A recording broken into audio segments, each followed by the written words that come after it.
And یاد رکھیں because you have broken the sharia of Allah, because ہم یہ نہیں کہہ رہے کہ شریعت توڑنے والے سالے ایک ہی ڈبے میں ہیں, اس میں بھی ایک اسپیکٹرم ہے. کسی نے شریعت کم توڑی ہے, کسی نے زیادہ توڑی ہے, کسی نے بہت زیادہ توڑی ہے. فار ایگزامپل ایک بندہ جو کانسرٹ پہ پہنچا ہوا ہے, for example Karachi eats festival میں کھانا کھانے گیا تھا, اس کے بعد ویسے ہی کانسرٹ دیکھ رہا تھا یہاں کیا تماشا لگا ہوا ہے, چلا جاتا ہے. یہ بھی ایک تو اس کے بھی ساتھ پرابلمز ہیں, بٹ اس لیول کے نہیں ہیں جو فار ایگزامپل دیوار ٹاپ کے گھسا ہے اور اسی نیت سے ہے کہ میں نے یہاں پہ آج لڑکیوں کو ہراس کرنا ہے, گروپ کرنا ہے اور وغیرہ وغیرہ. ویسے میں سمجھتا ہوں بھائی کوئی بہت زیادہ مشکل نہیں ہے کہ ایسا ایونٹ آرگنائز کیا جائے جس میں سپریشن ہو. مطلب آئی ووڈ ٹیل یو کہ میں نے ایسے ایونٹس اسٹالز والے دیکھے ہیں کہ جن میں اسٹالز ہیں اور سپریشن بھی ہے. ایک سائڈ جو ہے وہ مردوں کی ہے اور دوسری سائڈ سے جو ہے وہ خواتین.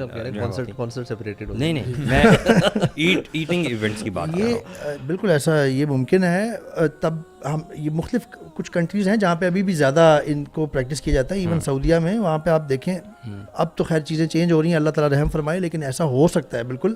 یہ جو زیادہ بات کر رہے تھے نا, ایک میں مینشن کر دوں چیز, یہ جو اللہ تعالیٰ کی پرسکرپشن اور اللہ تعالیٰ چاہتے کیا ہیں ہم سے. اللہ سبحانہ تعالیٰ نے مسلمانوں کے معاشرے میں بلکہ انسانوں میں اللہ تعالیٰ حیا اور یہ جو لیوڈنس ہے, فحاشی ہے, اس کو ختم کرنا چاہتے ہیں.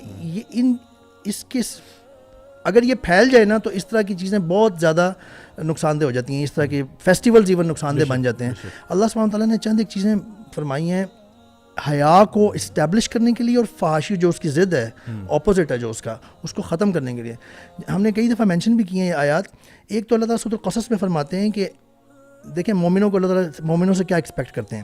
And when the believers hear ill speech یعنی لو دے ودرا فرام اٹ.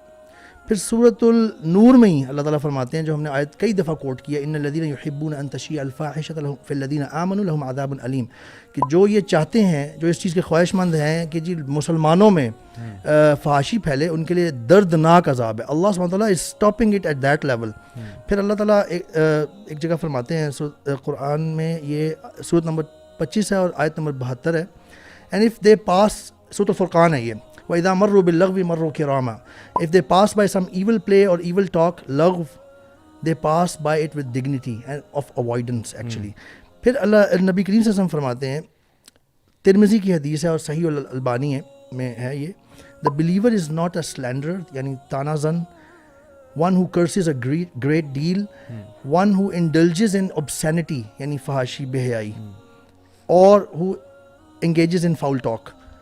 یہ اللہ تعالیٰ نے ہمیں پرسکرپشن دی ہوئی ہے. Now Allah and Rasul has given us some points with regards to حیا as well, حیا کو اسٹیبلش کرنے کی, جو کہ ویل نون ہے, but we are quoting for reminder. رسول اللہ فرماتے ہیں, ابن ماجہ کی حدیث ہے کہ every religion has a distinctive quality. ہر مذہب کی کوئی ایک خاص مخصوص کوالٹی ہوتی ہے. And the distinctive quality of Islam is haya. Islam کی جو وہ خاص کوالٹی ہے نا, وہ حیا ہے. سبحان اللہ. پھر رسول اللہ فرماتے ہیں کہ اف یو ہیو نو حیا then do as you wish. یہ بخاری کی حدیث ہے 3483. اس سے ہمیں پتہ چلتا ہے کہ ہمارے لیے ایک پورا پیراڈائم سیٹ کیا گیا. اللہ تعالیٰ خواتین کی خاص طور پہ بات ہو رہی تھی, حیا کی طرف لے کے آتے ہیں اللہ تعالیٰ. جب حیا وائڈ اسپریڈ ہو نا, بہت ساری چیزیں دور دور سے ہی اوائڈ ہو جاتی ہیں جو نقصانات ہیں, مضمرات ہیں. میں سن رہا تھا کہ حیا جو ایگزیکٹ ورڈ ہے نا, اگر اس کی کوئی پراپر انگلش ٹرانسلیشن ہے بھی نہیں, یہ حیات سے نکلا ہے, وچ از لائٹ. اسکالر ہے وہ کہتے ہیں کہ anybody who does not have حیا نا, تو وہ بہتر مر جائے, مطلب اس کو زندہ رہنے کا حق ہی نہیں. مطلب حیا is that kind of concept. اور سبحان اللہ, نبی صلی اللہ علیہ وسلم, آپ لوگوں نے سنا ہوگا وہ پرابلی واقعی, he was sitting with his 2 wives and there was a ناک ایٹ دا ڈور. تو انہوں نے دروازہ ان کی وائفس کو بیٹھا, جا کے ہی open the door and so, تو غالباً عبداللہ بن ام مختوم شاید دا بلائنڈ صحابی, ہی واز ایٹ دا ڈور. سبحان اللہ. تو نبی صلی اللہ علیہ وسلم نے اپنی وائفس کو کہا, he turn to them and said کہ آپ دونوں پردے کے پیچھے چلے جائیں. اور انہوں نے کہا کہ یا رسول اللہ isn't he blind؟ تو انہوں نے کہا کہ یس ہی از, بٹ یو نا آپ لوگ تو دیکھ سکتے ہو ان کو.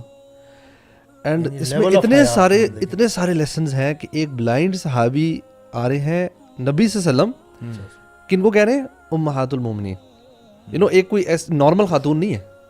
اور اس میں نا بہت سارے ایسپیکٹ یہ کہ یو نو کوئی بندہ ہو نا جس کو ایوریج بندہ ہو, جس کو ڈر ہو کہ یار کوئی زیادہ اور ایسا بندہ آ جائے جو میری وائف جس پہ اٹریکٹ ہو جائے, یا کوئی ایسی چیز ہو, یہ یار نبی صلی اللہ علیہ وسلم ہے. And no woman would want any thing else other than نبی صلی اللہ علیہ وسلم. لیکن نبی صلی اللہ علیہ وسلم ہمارے لیے نا ایک ایگزامپل سیٹ کر رہے ہیں کہ ایون بلائنڈ صحابی آ رہے ہیں تو اپنی انہوں نے وائفز کو کہا, سب سے پاک عورتوں کو, کہ آپ لوگ پردے کے پیچھے ہو جائیں, ناٹ, تاکہ یہ جو انٹریکشن اس طرح کی بھی ہے نا یہ بھی نہ ہو. دا لیول آف حیا نبی صلی اللہ علیہ وسلم ہیڈ ہائیسٹ لیول ہے یہ. آپ یہ سوچیں نا کہ میں اس میں کچھ پہلے بھی بات کر رہا تھا, ہماری عورتوں کی تو ہم بات کر رہے ہیں, عورتوں میں بھی ختم ہو گیا, بٹ آئی تھنک مردوں میں بھی ختم ہو گیا. دس کانسیپٹ آف حیا اپلائز ٹو بوتھ جینڈرس. مردوں کے اندر ایک اور قسم کی حیا ریکوائرڈ ہے for their families. Families need to, ان کو وہ حیا جو آپ نے ایگزامپل دی کہ وہ دیوار کے ساتھ اس طرح چلنا شروع کی کہ ان کے کپڑے لگنا شروع ہو گئے. مجھے ایک اور ایگزامپل بھی آ رہی ہے, سبحان اللہ, کہ عائشہ رضی اللہ عنہا جب حضرت عمر رضی اللہ عنہ کی شہادت ہوئی تو ان کی یہ وہ تھی نا وصیت کہ مجھے وہاں پہ دفن کیا جائے. وہ گھر میں ہی تھے نا گریو, اور جگہ خالی تھی. مجھے ایگزیکٹلی یاد نہیں ہے, لیکن جب انہیں اجازت ملی اور وہ وہاں پہ ان کو دفنایا گیا, اس کے بعد سے عائشہ رضی اللہ عنہا she used to do پردہ when coming into that area, coming into that area of the house. Can you believe this? بالکل سبحان اللہ, کہ وہ گریوز ہیں, کیونکہ اس سے پہلے نبی کریم صلی اللہ علیہ وسلم ان کے شوہر اور ان کے والد صاحب دفن تھے, اب نامحرم ایک دفن ہے وہاں پہ, اور عمر رضی اللہ عنہ. یعنی یہ جو لوگ باتیں کرتے ہیں نا کہ یار حیا تمہاری آنکھوں میں ہوتی ہے اور تمہارے دل میں صرف ہوتی ہے, ان کو سمجھنے کی ضرورت ہے کہ یار look at the example of those pious people. حیا اتنی زیادہ امپورٹنٹ ہے وہ عمر سب بھائی, سے اوپر تھے حیا میں ہم سے. آپ اس میں یہ دیکھیں کہ حدیث میں کیا آتا ہے, اللہ کے نبی صلی اللہ علیہ وسلم نے فرمایا کہ ایمان اور حیا آر لائک دس. مطلب حیا کے علاوہ کچھ اور بھی تو ہو سکتا تھا نا. اللہ کے نبی صلی اللہ علیہ وسلم نے حیا کو رکھا ایمان کے ساتھ. ابھی ہم نے حدیث کی. ہاں, یعنی اگر امیجن کریں کہ ایمان نہیں ہے نا جس شخص میں, اس میں حیا نہیں ہو سکتی. یعنی جو بھی نان مسلمز ہیں جنرلی, ان میں حیا آپ نہیں دیکھو گے, ٹھیک ہے. اور اگر کسی شخص میں جو مسلمان ہے, ایمان والا بھی ہے, حیا والا بھی ہے, لیکن اس کی حیا جاتی رہتی ہے, یا تو کوئی ایسے کام کرتا ہے یا جنرلی اس کی حیا اگر چلی جائے تو اس کے ایمان پہ بھی فرق پڑتا ہے. اچھا میں بتاؤں علی, آپ جس طرح آپ نے بات کی نا کہ اگر کسی نان مسلم میں حیا ہو نا تو وہ اسلام کی طرف آ جائے گا. ایگزیکٹلی, کیونکہ اس کا دل نا وہ پہلے سے ہی اس کی طرف ٹیون ہوا تھا کہ یار یہ مجھے نا سمجھ میں نہیں آ رہا, میں کسی فیملی میں پیدا ہوا ہوں, I don't really understand it, تو وہ آٹومیٹکلی اسلام سے نا اٹریکٹ ہو جاتا ہے. لیکن اور ایسا ہو سکتا ہے کہ آپ کے دل میں ایمان ہے اور آپ کہتے ہو جی میں مسلمان ہوں لیکن حیا نہیں ہے, تو ہو سکتا ہے کہ آج حیا نہیں ہے, کل ایمان بھی چلا جائے گا. ایگزیکٹلی, آپ کے ذہن میں ڈاؤٹس آنے لگ جائیں گے اور پرابلمس آنے لگ جائیں گے. یہ چیز ہے نا, یہ مرد اور عورت دونوں کے لیے ہے, نان مسلم مرد اور عورت دونوں کے لیے. دونوں میں جس میں حیا ہوگی نا, he will be more closer to searching or coming closer to the truth actually, اور فطرہ